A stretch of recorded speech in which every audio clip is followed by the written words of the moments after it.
তোমাকে? বেশ, তুমি ওখানে বসো। এসো, তুমি বই নিয়ে আসো। তুমি পড়ো দেখি কি শিখিয়েছ।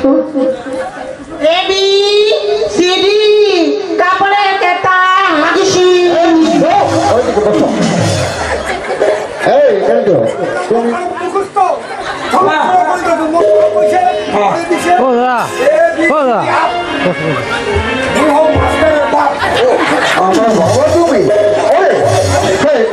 তুমি তোরা ক্লাসে ঢুকে পড়া শিখিয়েছিল? মিথ্যা বলছে। মাথার দিকে পড়া দেয়, ওটা ভালো হয়। কি পড়া আছে? বেশ ভালো কথা। তুমি পড়া নিয়ে এসো তো আমার কাছে। হ্যাঁ, দিচ্ছি দিচ্ছি।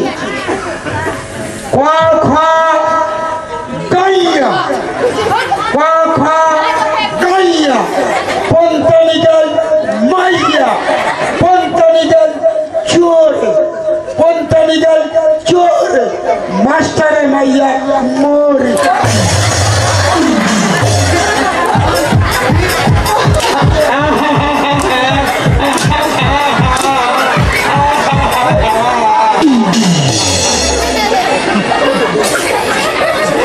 দেখো, আমি যে শিখেছি সে পড়াগুলো মুখস্থ করো।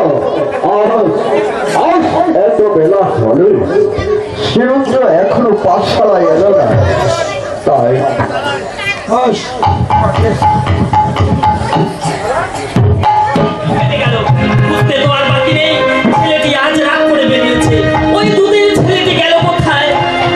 মানা যায় সে ভয় বড় মনে হয়। বড় মার মধ্যে কিছু মোটা খেয়ে তো কাজে নেই, আর ছেলের সাথে ঝগড়া বাঁধবে। আর ছেলে যদি চক্ষু এড়াল হয়, ও দুর্বলে ও গো দুর্বলে। আমার ছেলে কোথায় গেল দেখো। যাক বাবা, ভালোই চাকরি পেয়েছি, ইচ্ছা দুঃখ করে আর কি হবে। যাই একটিবার ওই পাঠশালায় গিয়ে দেখে আসি ওখানে আমার শ্রীমন্ত এসেছে কিনা।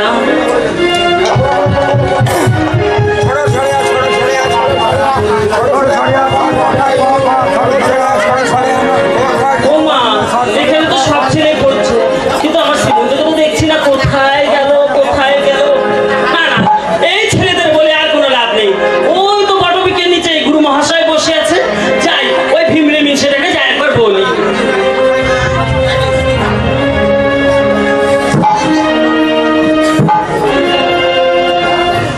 বলি ওগো মাস্টার মশাই, ওগো গুরু মহাশয়, আমার শ্রীমন্ত আপনার পাঠশালায় এসেছে কিনা?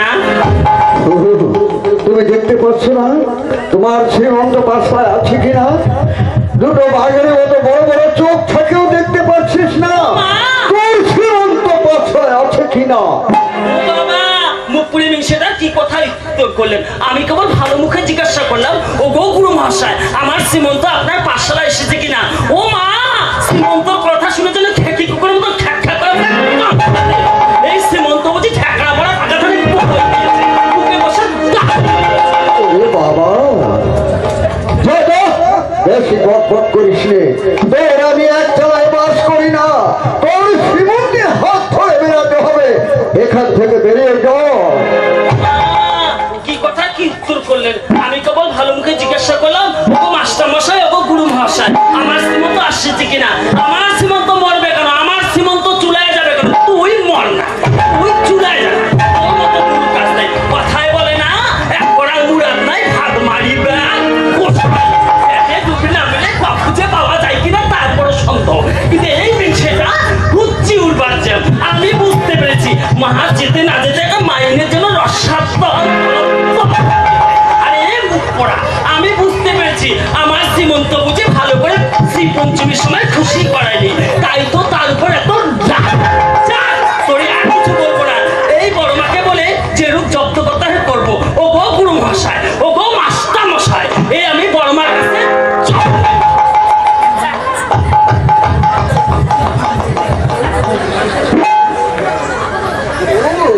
হারামজাদি কিনা বলছো? এতগুলো ছেলের সামনে আমাকে যা না তা বলে গেল। এই প্রতিশোধ আমি নেব সীমন্ত এনে। দেখি কোথায় সীমন্ত।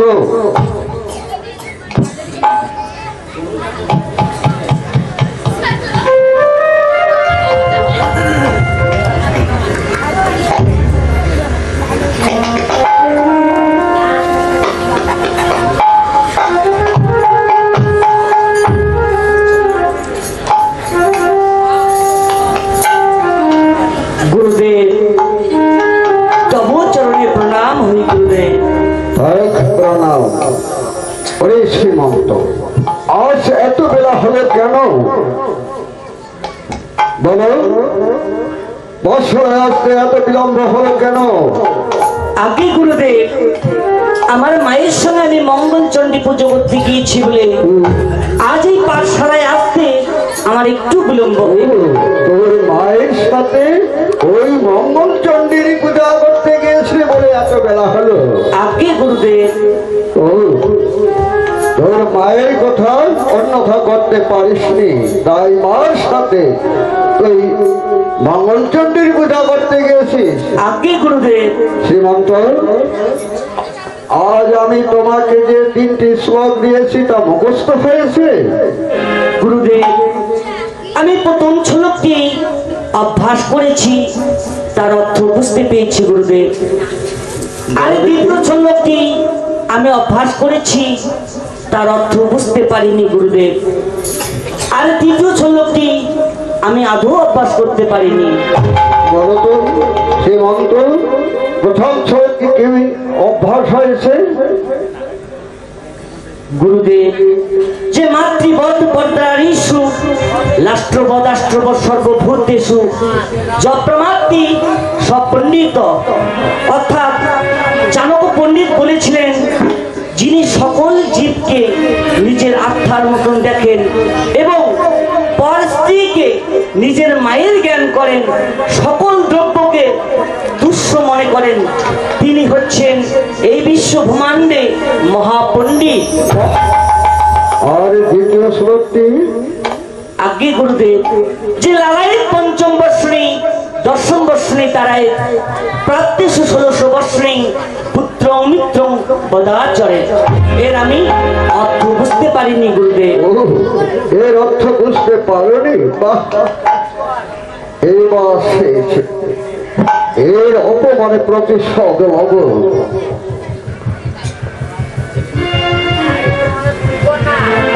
কন্যা দায়ের চেয়ে বেশি গায়ে উপস্থিত হল, বললেও অপমান, না বললেও অপমান।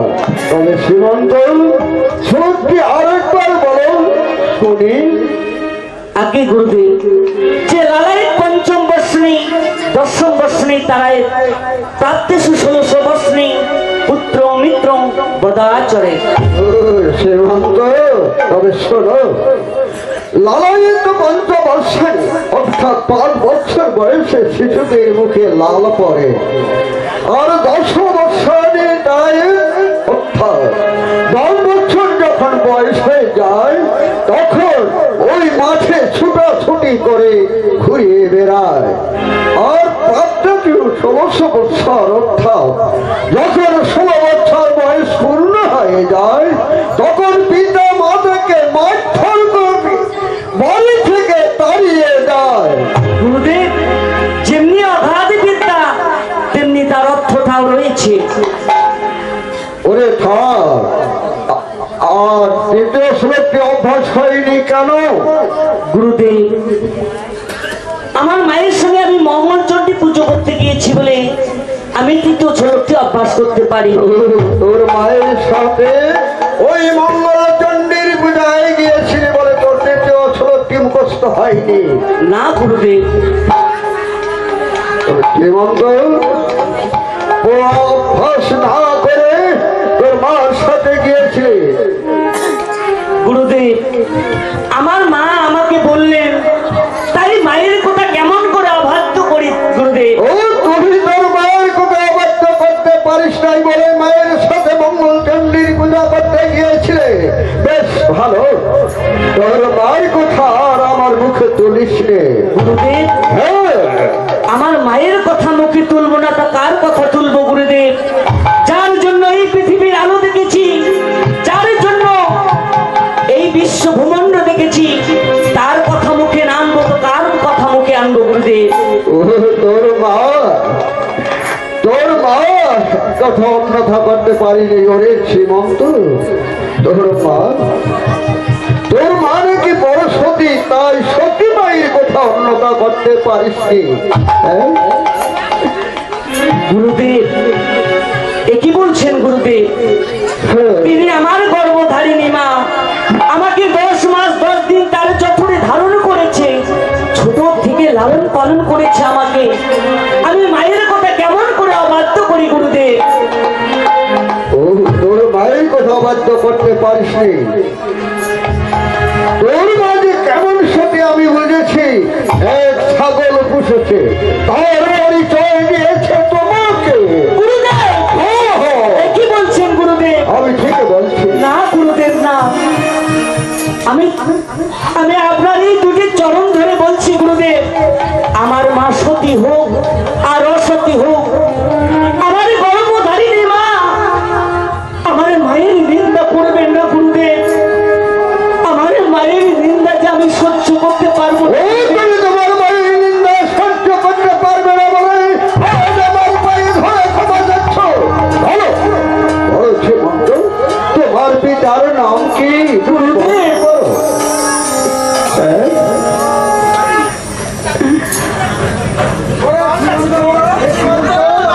বাবার নাম কি বল? হ্যাঁ জীবন্ত বল, তোর বাবার নাম কি বল? চিলি ভাই। হ্যাঁ ওই তো জানে না। ঠিক আছে তো আজ থেকে আমাদের কাছে আসিস না ভাই। আর তোদের সাথে আসতে পারবো না।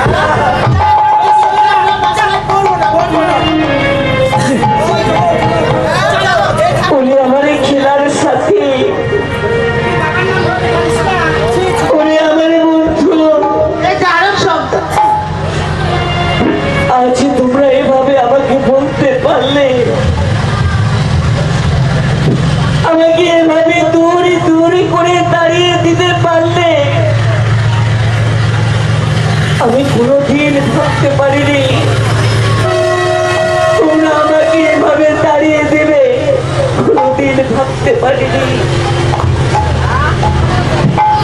গুরুদেব আমি আবারও বলছি গুরুদেব, আমার মায়ের নিন্দা করবেন না গুরুদেব। আমাকে যত ব্যত্যাঘাত করো গুরুদেব, আমি মাথা পেতে সইব। আমার মায়ের নিন্দাকে আমি সহ্য করতে পারবো না। ও তোর মায়ের নিন্দা করা যাবে না বলে ওরে ওরে যারা সন্তানকে মস্তল হয়ে যাও আমার সর্বকে তুই না তার নাম বলতে পারলে না। আমার সর্বমুখ থেকে তুই তোর হয়ে যাও, তোর হয়ে যাও।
যা।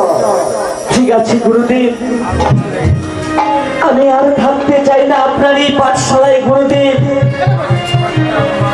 আমি একটি কথা গুরুদেব, আজ পরকীয়া যেমন ওই গঙ্গার জলে পবিত্র হয় গুরুদেব, আমিও সেই রকম আজ আপনার এই পদাঘাতে পবিত্র হয়ে গেলাম গুরুদেব, আমিও পবিত্র হয়ে গেলাম। আরেকটি কথা গুরুদেব, আমি আপনার এই পাঠশালা থেকে চলে যাচ্ছি, কিন্তু যাওয়ার সময় একটি কথা বলে যাচ্ছি গুরুদেব, যেই দিন আমার পিতার সন্ধান নিয়ে আসতে পারবো গুরুদেব, সেই দিন আপনার সামনে আসবো গুরুদেব। যতদিন না আমার পিতার সন্ধান আমি নিতে না পারি, ততদিন আপনার কাছে এসে আমার মুখ দর্শন করাবো না গুরুদেব, আমার এই মুখ দর্শন করাবো। আমার সম্মুখ থেকে দূর হয়ে যাও।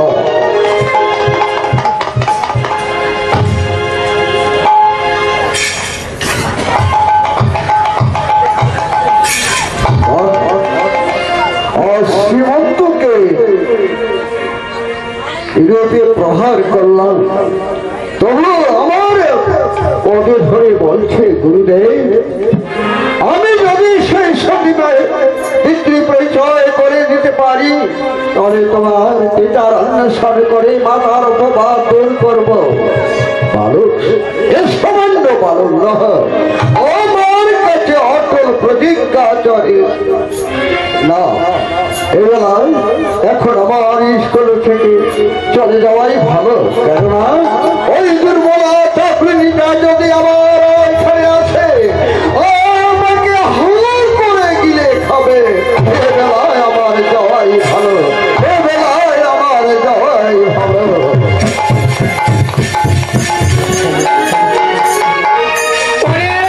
শ্রীমন্ত,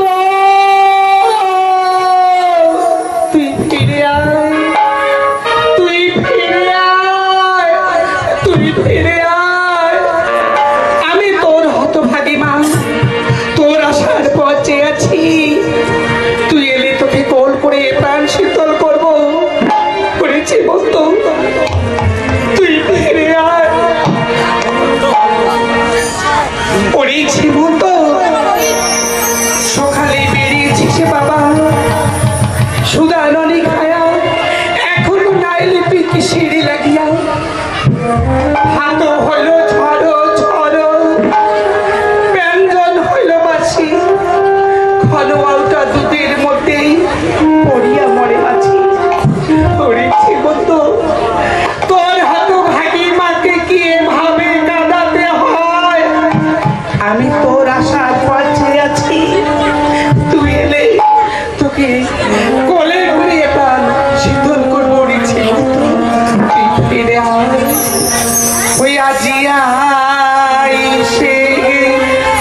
যেই সোনার পুত্রের গায়ে আমার ওই গুরুদেব ব্যত্রাঘাত পুনাঘাত করেছে, এই ব্যত্রাঘাতের দাগ যার জন্য তার গায়ে রয়েছে, আমি তার ব্যত্রাঘাতের দাগ আমি সহ্য করতে পারছি না মা।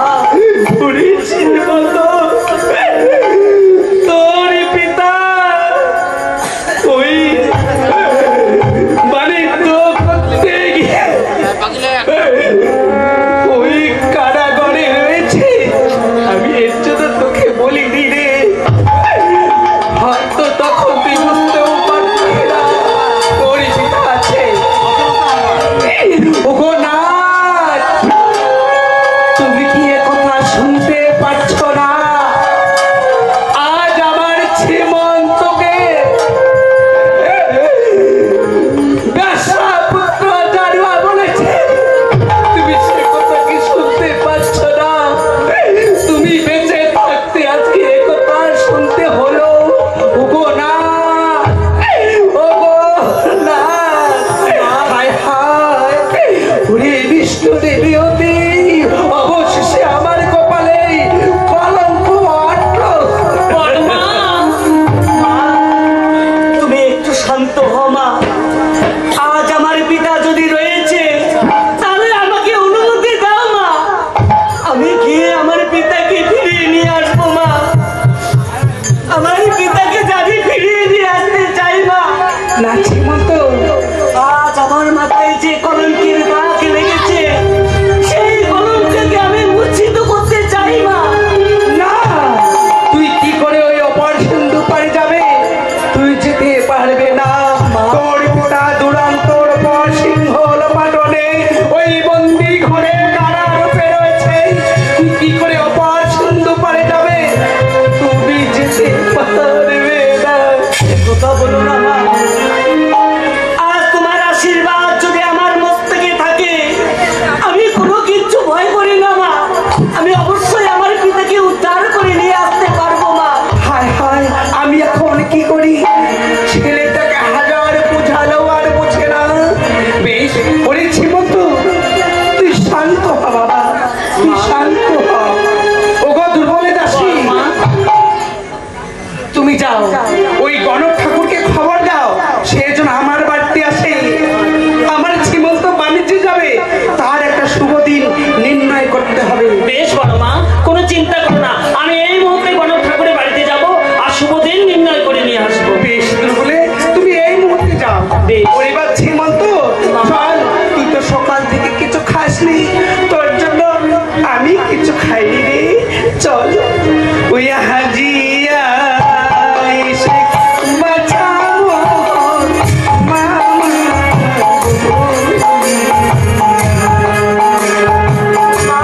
ওই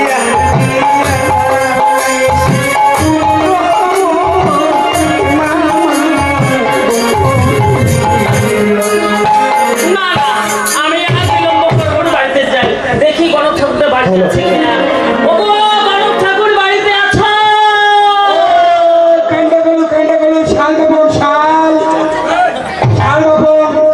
ও মা, এটা আবার কেমন ঠাকুর গো? কিসের আবার শাল মাপে? ও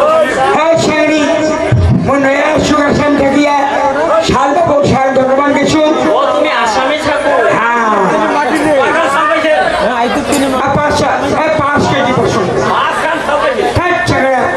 আরে কি তো বোধ হয় চাল কয় চাল আসামি চাল চাল চাল ও চাউলো শাল কষে। শাল মকম শাল এদিকে শোনো। সদিয়া। হ্যাঁ গণক ঠাকুর, হ্যাঁ বলো। আমি কেন আসলাম জানো? কেন? ওই তো এদিকে বসো। আচ্ছা ঠিক আছে প্লিজ। ও বাবা, তুমি ইংরেজিও জানো? ও আমি এমএ বিটি দিয়েছি। তাই? না, আর সংস্কৃতে পাস করেছি, তাই এই যে মানে 10 ঘন্টা পেয়েছি। তাই? আমি রাম মন্দির আছে না অযোধ্যা পূজারি আমি। হরি বল, হরি বল, হরি বল। রাধে রাধে রাধে রাধে। ও মা, তুমি চিরসুখী হও মা। এটা কেমন স্বভাব গো গণক ঠাকুর? আশীর্বাদ দিবা। এটা আবার কেমন ভুটি নকল দিয়ে টিপে আশীর্বাদ দিবে? বলে তা কতক্ষণ প্রণাম করে তুমি তো ওঠো। তাই? তা গণক ঠাকুর তোমাকে তো ভালোই লাগছে, বিয়ে শাদী করছে করেছিস না? করেছি আমার ব্রাহ্মণে আসামে ছাড়ি আসছি। তাই ভালো। এখন কোথায় থাকো? থাকি একটু মোটামুটি গান্ধীর পাড়ে। ও বান্দের পারে। হ্যাঁ। ঠিক আছে বসো। হ্যাঁ, বসি। প্রতিদিন নির্ণয় করতে হবে, তুমি তো গণক না? ও আমি গণক, হ্যাঁ গণক ঠিকই। হ্যাঁ ওই আমি গহানো জানি কাকা, ওই আমি গহানো জানি কাকা।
তোমার তো ভালো দোষ ধরেছে, বলবো?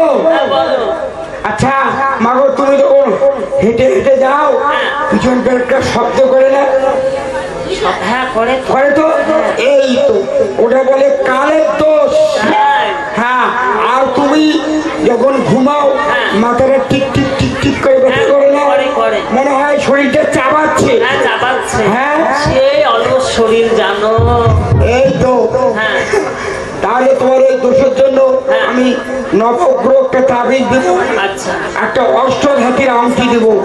এটা ব্যবহার করলে সব কিছু ছেড়ে যাবে। আর যদি ভালো রকম চিকিৎসা করতে জানো, আমি কি দিশা বৈধ করতে পারি। 4টে হাঁসের ডিম লাগবে। 4টে হাঁসের ডিম? হ্যাঁ, এক ঝুঁকি লাগবে নল নোলা মালভোগ টাকা গোলা 16 টিয়া। তারপরে একটা লাগবে লাঠির কি হবে? পুজো করা হবে। ও তাই, বেতের লাঠি দিয়ে আমাকে পূজা করবে? না না, ওটা ডিম তোকে ভাঙতে লাগবে। তাই মনটা ভালো না গণক ঠাকুর। আচ্ছা মাগো, তোমার মনটা যদি ভালো না, আমি শুনেছি যে মন যখন ভালো না থাকে তুমি তো সঙ্গীত জগতে বেড়াও। একটু উদাস শোনাও, একটু গান শোনাবো কৃষ্ণ নাম মাগো। তুমিও তো বিচিত্র শিক্ষা দিয়েছ, তাই আমি এই জগতে বললাম রাধে রাধে। ওই আমি ঘুমাইয়া ছিলাম, ভালো ঘুমাইছিলাম, ওরে ঘুমাইয়া ছিলাম ভালো জায়গা দেখি বেলা নাই, বেলা নাই। ওগো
আসছে আর দেরি করা যাচ্ছে না।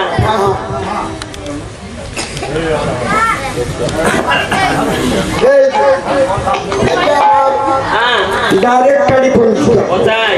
এটা পঞ্জিকাটার দাম আমরা কি পঞ্জিকা ইউজ করো মদন গুপ্ত বেনি মাধব আমারটা আলাদা ও তোমাদের না তাড়াতাড়ি যাচ্ছে যাচ্ছে আমার তো নাম হলো দেখো বিশুদ্ধ সিদ্ধান্ত ও মা বাড়ি অস্থির মা দেখতেছি ছিয়া বাড়ি গো সাবু ছিয়া ও মা গো ভালো দিন পেয়েছি আমাবস্যা রবতী যোগ রবিবার এছাড়া বাণিজ্যের দিকে নেই রবিবার হ্যাঁ। আজকে তো শনিবার কালকে তো কালকে রবিবার। রোববার ও তাহলে কালকে কালকে শুভযাত্রা শুভযাত্রা। তাহলে যাও তোমার আর কোনো দরকার নাই আর সাংরি হ্যাঁ কিন্তু বৈষ্ণবী হ্যাঁ। এরকম আমাকে ঠকালি রে কেন রে সোনা আহা টাকাটাকে দিবি ও টাকাটা মায়া ঠাকুর আছে অবশ্যই টাকা দেবে। দেখাও দেখাও টাকা মেলায়। মারিয়া কলকাতায় কার- আঞ্চলিক মানে ওটার নাম হলো কি যেন দত্তপুকুর হ্যাঁ। বারাসাতে ঠিক আছে, চাকরি করে এটা নিয়ে আসো আমি তারা ও বড় মা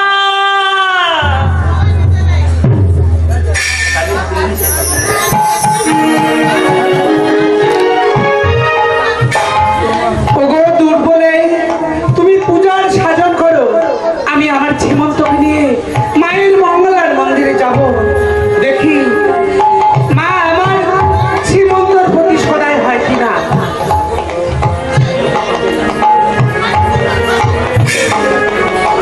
ওগো দুর্বলে তুমি পূজার সাজন করো পরিবার ঝিমন্ত মা। চল মায়ের মঙ্গলার মন্দিরে যাই দেখি তোর প্রতি তোর মা সদাই হয়ে কোনো ভয় দেয় কিনা আমি পূজার সাজা করে নিয়ে এসেছি বেশ দুর্বলী ঠিক আছে মা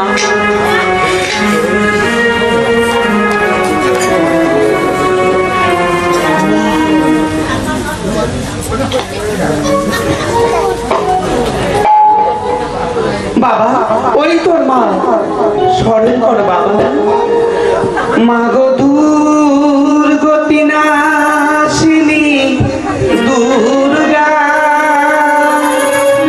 মা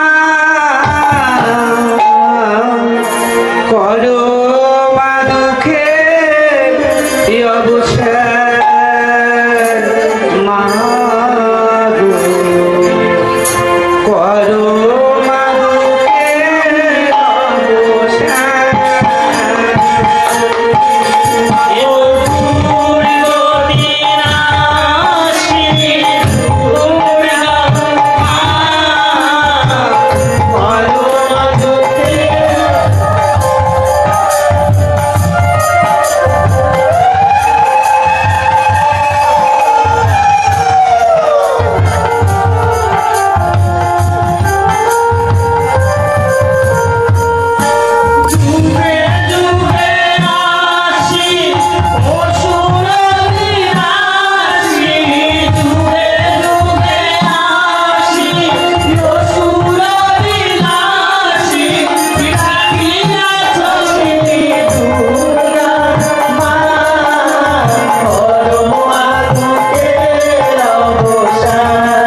আমি ওই শ্রীমানে যাত্রা করার আগে আমাকে যে একটা শক্ত তরি নির্মাণ করে দিতে হবে মা। বেশ, তাহলে তুমি ওই বিশ্বকর্মাকে স্মরণ করো, সে তোমার উপায় করে দেবে বাবা। বেশ মা, আমি তাই করছি।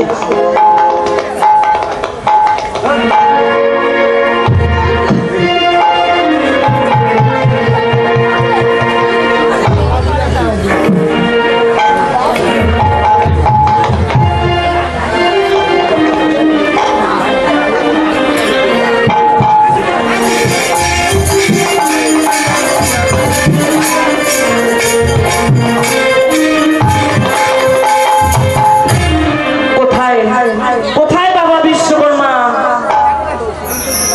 তাই কেন শ্রীমন্ত, আমাকে কি জন্য ডেকেছো বাবা? আমি কেন এসেছি জানো? কেন? আমাকে যে একখানা সপ্ততরী নির্মাণ করে দিতে হবে। তা কি করে সম্ভব শ্রীমন্ত? এক রাত্রে একদিনের মধ্যে সপ্ততরী নির্মাণ কেমন করে করবো শ্রীমন্ত বলো? যেমন করে হোক আমাকে করে দিতেই হবে। অবশ্যই। তুমি যখন তোমার মায়ের কাছে আপত্তি করেছো, হে মা আমি পিতৃ অন্বেষণে যাবো, তুমি আমাকে বিদায় দাও, তাই আমি যথেষ্ট চেষ্টা করে তোমার এক রাত্রে সপ্ততরী নির্মাণ করে দিব বাবা। ঠিক আছে, তুমি এখন অন্তর্মহলে যাও।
করিয়া নেয় জ্ঞানীদের হাসি।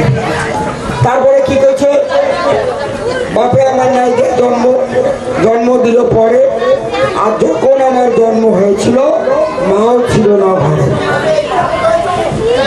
কেন কেন?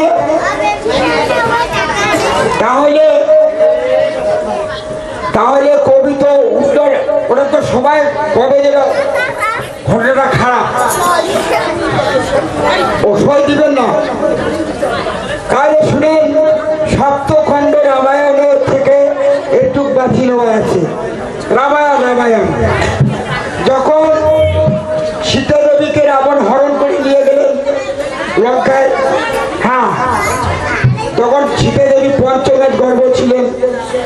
রাম কি করলেন, সুগ্রীবের সাথে বন্ধুত্ব করে লঙ্কায় গেলেন, যুদ্ধ বিগ্রহ করে জয় করে আবার নিয়ে আসলেন।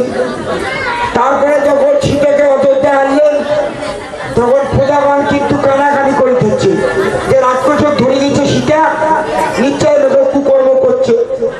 রামচন্দ্র কি করলেন, ওই সীতা দেবীকে বনবাসে দিলেন মুনির আশ্রমে। তখন 10 দিন পূর্ণ হয়ে গেল, মায়ের একটি সন্তান হলো সীতা দেবী, তার নাম হলো লব। যখন 5 বছর বয়স হলো, তখন সীতা দেবী মুনিকে বললেন, বাবা তোমার কাপড় বস্ত্র ময়লা হচ্ছে, আমি শুনেছি গঙ্গা যাব, আমাকে অনুমতি দাও। দিল অনুমতি, আমার ছেলেকে দেখেন। ছেলে দিলেন, আর যখন ছেলে দিচ্ছে মুনি যদি ধ্যানত করছে, সীতা দেবী তো চলে গেছে, মার পাশে তো লবও চলে গেছে। ধ্যান ভঙ্গ হয়ে দেখে লব তার পাশে নাই, মুনির তো ভয় আসি গেছে। আসি তারপরে ওই ভয়ে কি করলো, অভিশাপ দিবে সত্যি। ওই ভয়ে মুনি কি করলো, ওই নদীর পরে কুশ খেরা নিয়ে একটা মুক্তি তৈরি করে জীবত্তা দান করলেন। এদিকে সীতা দেবী আসতেছে, ভয়ে মুনি কাটতেছে, যার ছেলে তার পাশে গেছে, 1 মিনিট দেখার গেলে বানালো, ওই মারিবে ছেলেটা। সীতা দেবী বাধা করল যে বাবা তুমি তো ভয়ে ভিতরে এই কর্ম করতেছো, ওটা করো না, তুমি যেহেতু সৃষ্টি করছো ওরও আমি বাপে আমার নাইরে জন্ম কুশ, লাভ আর কুশ জন্ম দিছে। আচ্ছা, ও ডুবিল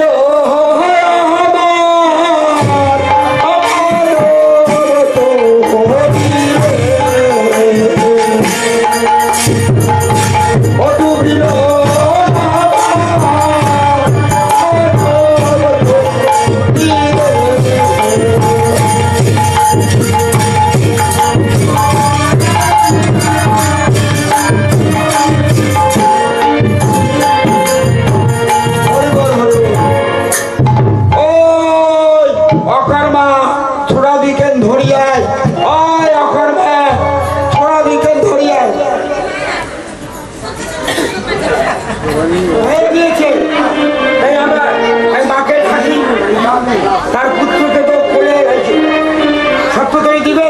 চলো চলো চলো, বাবা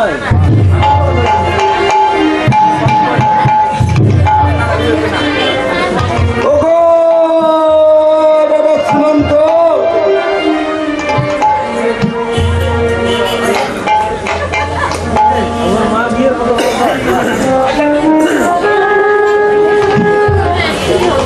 বাবা বলো বাবা, আমার সপ্ততরী কি নির্মাণ হয়েছে?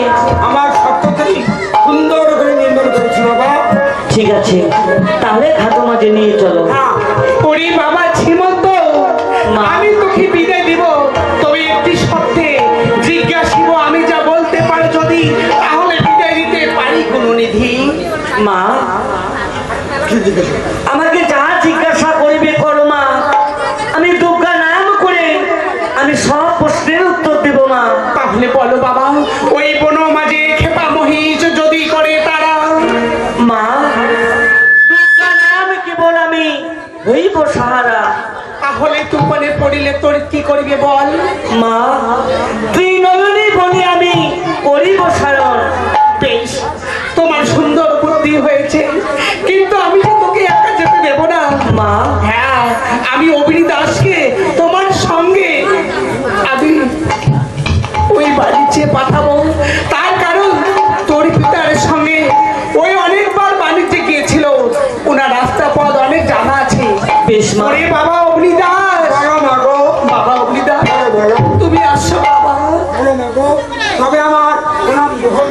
আশীর্বাদ করি।